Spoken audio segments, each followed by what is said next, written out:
What's up, guys? Welcome back to the other guys on the Badlands Podcast Network. I am your very lonely West Coaster, Jake Chatsky, joined, as always, by Paul Kilgallen. Paul, coming off the live show, I've never had such FOMO in my life. How you doing, man?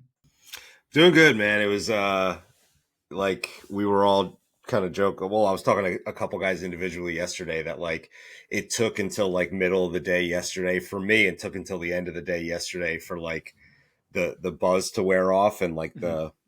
it to kind of like bottom out where you were like, all right, like it's over, and like kind of come down from that. And even today, like my brother asked me to play golf, and I was just like, nah, man, I can't even. Like, I still need some time. Like, I need a few hours to just sit around and do nothing today.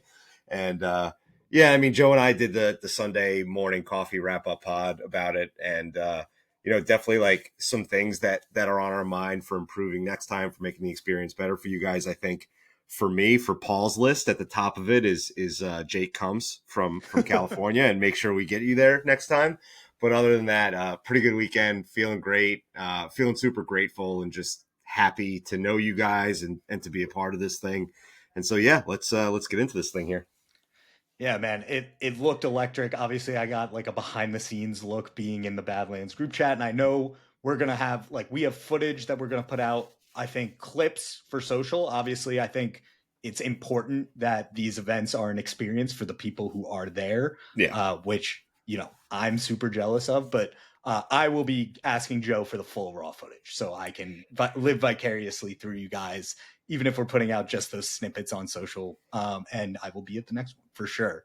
But I did, when I was, putting together what we want to talk about today, a week and change out from the draft, I did want to include a little something for myself because I'm self-serving. And so I know there was a Q&A portion at the live show. Uh, if you had to pick the best Q&A question that I missed out on, what would you have wanted to hear my answer for? Ooh, what would I have wanted to hear your answer for? So I think probably the most controversial question was basically like, and it was directed pretty much right at Connor, and it was like, tell me why we should give Sauce any money, right? Like, Ooh. convince me, right? And it led to a pretty good back and forth between the gentleman who was standing right up front and Connor, where Connor kind of gave some ground and admitted, yeah, you're right. Like, he didn't have the best year. He didn't tackle well. All these things. And so it was a pretty like nuanced back and forth discussion. But Connor still said at the end of the day, like, I it just, in terms of team building, I think you still give the money because of the position the Jets are in, where they have historically not retained first round picks for a pretty long time, pretty consistently. That like, if we were a different organization, maybe you can afford the look of saying we're going to wait another year on Sauce, but the Jets, where we are, we can't. Right. So I think that was the most interesting question. I would have loved to hear your answer to that one. But I think there was one that I would have liked to hear your answer to more, and I'll tell you why. So we were kind of done with the Q&A, and Dalvin had a couple tequilas in him, and I think he wanted to keep it going, and so he picked out known Discord user and Discord show contributor and known good guy Jets Gnome out of the crowd, and just put him on the spot and was like, ask a question. Like, Jets Gnome wasn't raising his hand, like he just like put him on the spot, stuck the mic in his face, and said, "Ask a question." And I don't remember exactly how it was worded, but it was basically like, "This question is for everybody. Like, tell us what you love most about Badlands and like what you're grateful for, right?" And so Oh, we went down the line with everybody holding the mic for a couple minutes and just talking about kind of like what they like here. And I think I would have loved to hear your perspective on it, because this isn't the only podcast in town for you, right? Like, you're a part of the most famous sports podcast on the planet, right? And so I think I would have loved to hear your answer, because I really value your thoughts on this. I always say when we're putting shows together, like when you ask me for my opinion, I'm like, dude, you're the pro here. Like, I will always defer to whatever you want to do, because you're a producer on the most successful show on the planet. So I definitely would have loved to hear your answer to that one. And now I'm putting you on the spot. well, thank you for showering me in compliments first. It's very humbling. I'm a very small part of that other thing. But uh, I'll say this, a couple things. One is that uh, one like I so like background, I used to work intern for Joe, over the summers when I was like trying to figure out what I wanted to do in life, and bonded with him immediately over Jets fandom, which is like how I got into social media, which is what I do for a day job now, which is crazy to think back on. And discovered that he was running a Jets blog at the time, and obviously followed it throughout college, and really like became, even more of a diehard Jets fan, and was, an original Podbean member of the Badlands subscription podcast, and was listening to those guys. And like what I liked, and what I found very valuable is like how rational they were with the team. Like I think a lot of people, especially in the mainstream media, the way they cover the Jets is sensationalized, because like we're the type of fan base that'll get 250 people in a bar on any given Friday night to like talk about the Jets with them. And they know that they could, kind of weaponize New York media and sensationalize the Jets for clicks. And like I grew up loving the team, and like, remember the Mark Sanchez days fondly, and not just for the butt fumble. And like when I was listening to these guys, initially just Joe and Connor, and then everyone else as the network spread, like cover the Jets, it was all very pragmatic takes about the Jets, and very, like realistic but optimistic as well. They weren't just shitting on the team.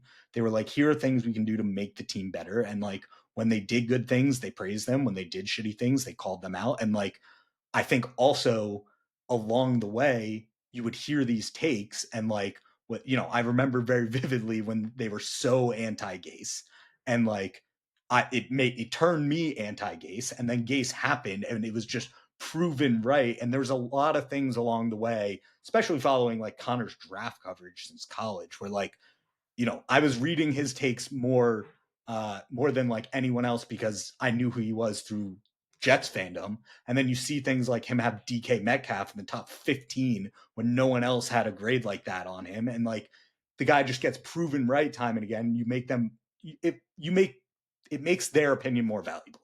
And it felt really cool to me to see like this fan built media thing rise about the team that I love the most. So I was in on following it, right away.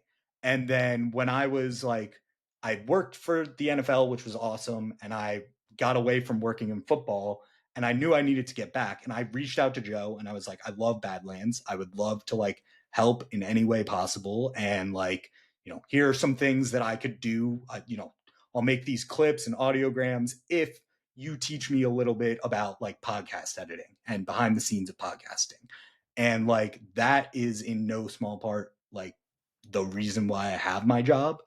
And so like, it's certainly a factor amongst other things that were on my resume, but like I knew I wanted to get back into football, and I showed that initiative by like joining Badlands. And so for them to like welcome me when, I was just an intern for Joe, like, 5 years ago at that point, and I was just reaching out on a whim, like it really was, it brought me back into the football community, and I'm like forever grateful for them for doing that. And so like, I seeing where this has grown to now, between when it was like, hey, here's how you bump up levels on Premiere, and like we're gonna put this thing on Podbean, and oh, we're starting a Patreon, and oh, now we have, six different guys, or seven, whatever it is, seven different guys with 10 different shows across a whole network now. It's been really cool to be like a very small part of that journey. So that's why I love it here. That's why I wanted to hear your answer to the question, Jake. I don't know if everybody that listens to us knows your history with Badlands and with Joe.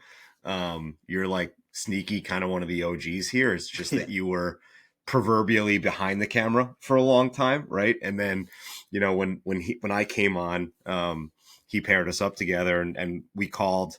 I called you because I wanted to get to know you a little bit before we recorded, and you kind of told me all that backstory, and I was like, whoa, like this dude is like, he's like an OG here. He's been around a long time.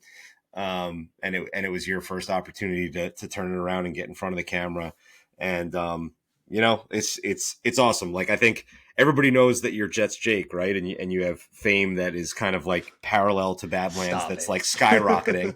Um, Stop. but also like you've been around here a long time and you kind of grew up alongside Joe, right? And For sure. and found your way in this business. And I think it's a really cool, impressive story. I don't know if it's just I'm still a little emotional from watching Rory finally win the Masters and clinch that. That was a pretty emotional scene there a couple hours ago, but that's the answer I wanted to hear, so I'm glad you gave it. All right. Well, now you're making me all happy. Let's get into the actual Jet stuff. Uh, you know, I appreciate everyone who came out to the live show. It's really cool. Appreciate everyone who listens to this show. It's also like crazy interacting with people in the Discord, and it's pretty surreal. So with that being said, let's get into the actual topic of this episode. Uh, you've given me all this credit for working in social media. Paul is the brains behind the Badlands Twitter. Spoiler alert. And you've been doing a really cool thing that I've loved, and you're going to keep doing it all throughout this draft week, which is just highlighting some of the best, worst, interesting Jets draft classes in history. And so, with that, I wanted to, do a little episode about some of our favorites, our least favorites, interesting drafts. And so, with that being said, like Paul, just right out the gate, like, do you have a favorite draft in Jets history? I hate to be such like a basic bitch here. 2000's awesome. It's so awesome. And I know that the immediate retort for why it's not awesome is that they had 4 first round picks, right? So it's like anybody can do that, right? But I think the pick that makes it kind of go to the next level for me is number one. First of all, you hit on all 4 of them. Sean Ellis, John Abraham. Sean Ellis is like a Jets legend, one of the most underappreciated players that's ever played for this team. John Abraham, I have a personal vendetta against because he missed a playoff game, which with what I always say was a case of the sniffles. I'm sure he was very sick and he had the flu. But to me, like you just don't miss a playoff game, especially with this franchise. And then Pennington, who, whether you like him or not, like guy was awesome here. And then Anthony Becht, who like whatever, like wasn't an all-time great tight end or anything, but like a couple good years here. But it's the 3rd round pick with Lavernius Yeah. Coles. He was one of my favorite players when I was a kid. I've talked about how I wore 31 in junior football for Aaron Glenn. At one point, I also wore 87 too. 87 was also the year I was born. So like, I like felt good about that. And I just like really, really loved Lavernius Coles. I hated when he went to the Redskins. I loved when he came back. So that draft's a really good one for me. I think the other one that kind of bears mentioning here is Oh, don't probably steal mine. Don't steal mine. what? Well, you tell me what it is first. Oh six. Okay, go ahead, Jake. Yes. All right. Thank you. Thank you. Thank you. Because I was glad you picked 2000. Obviously, like, I don't remember that draft. I remember those players, obviously, but like, I was 5. I wasn't like following the NFL draft very Right. closely. The draft that I remember is the '06 draft. It's coming off a year where the Jets very famously, with their first pick, took a kicker, and obviously had 2 picks in the first round. Brick mangled, completely solidified the line. D'Brickashaw Ferguson was one of the first Jets jerseys I ever owned. Still have the jersey that I bought from like when he was drafted. It was a monstrous jersey on me when I was in 6th grade, but now it kind of fits. Brick mangled, stalwarts of the Jets. That entire playoff run later in the 2000s was because of the line with them. They drafted Kellen Clemens, who is arguably the 2nd best quarterback they drafted in this draft, because they took Brad Smith in round 4, along with Leon Washington. Just players that like defined my, you know, prime years of Jets fandom. And that is runaway for me my favorite draft in the Jets Not era. not to mention Eric Smith, who played a few Yep. years at safety, was a reliable body back there. Leon Washington, like Yes. like best kick returner the Jets possibly ever had, Do I returned as have a that? special teams coach. Okay, I have it written down. I thought I said Leon Washington, but if I forgot Leon Washington, my apologies, because that was a key reason why like this draft was one of my favorites. Yeah, and Drew Coleman in the 6th round, who also hung around probably longer than a 6th round pick should have, and was like kind of sneaky a part of those Rex teams. So yeah, that's 2006 is an excellent choice. And I will say too, 2007 they only made 4 picks, but 50% of the 4 picks were Darrell Right. Revis and David Harris. So Yes. like pretty good draft. I was gonna say, so our favorites kind of ties into like this next category, obviously for like very obvious reasons. Do you think there is a definitive best Jets draft? And like '07, obviously 4 picks, but when you put it like that, there's a Hall of Famer. And I should like caveat this with like obviously going through the research, and maybe you'll tweet this one out too, but like going through the research and noticing like the 77 draft had Joe Klecko, Hall of Famer, in the 6th round, and Wesley Walker in the 2nd round. Like, I'm mostly talking about drafts from the modern era and like our lifetime of fandom of watching these NFL drafts. Yeah, for sure. It wouldn't be fair for us to pontificate like we know what we're talking. I mean, we can go look at the Pro Football Reference like Right. everybody else and say this one's good, but like in terms of us watching Jets, I think look, it's unfair to put 2022 in this conversation because the to borrow a Salahism, the book is not yet written on all of Sure. these guys. Or their story is not finished, whatever that stupid thing he always used to say was. But like there's a world where in 10, 15 years you're like, wow, Joe Douglas pulled off the Jets best draft in the history of the franchise. There is a world where that's possible. The last 3 picks, Ruckert, Mitchell, Clemens, look pretty bad, but the first 4 are so good currently that it's hard to argue with. But like I said, it's too recent. It's unfair to put that in the conversation. I'm trying to like scroll back through some of the other drafts and see if there's anything that like really sticks out to me that I like. I mean, 2009, when you think about how much you traded to swing up to get Sanchez, you basically traded away like a good portion of your draft, right? And I think you had already lost a good portion of your draft because of the Brett Favre trade.